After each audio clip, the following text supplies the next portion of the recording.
So a bond, generally, one could think of it as an IOU, a piece of paper that a government or a company would issue to borrow money from someone else.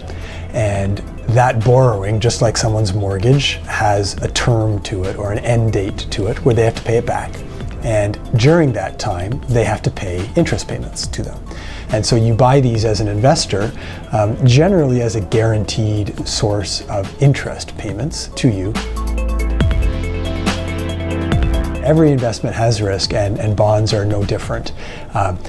Without going into every single one that a prospectus would carry on, the biggest ones would be interest rate risk. When you have a bond that may be set at, say, 4%, and if interest rates go up to 5 or 6%, your bond that's paying 4, other people don't want it as much because they can just go into the market and get ones at 5 or 6. So your price of your bond can actually drop in value when interest rates go up.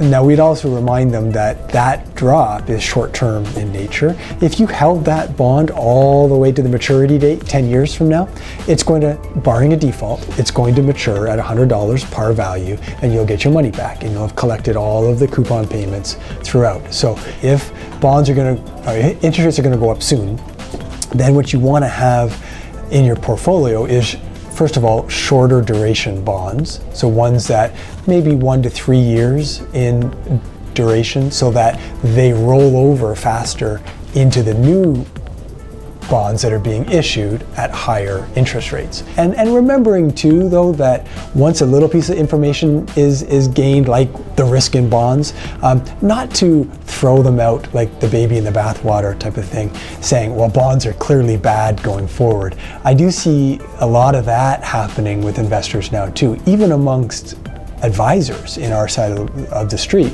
where they say, oh, well, bonds are clearly going to be bad, let's not hold any.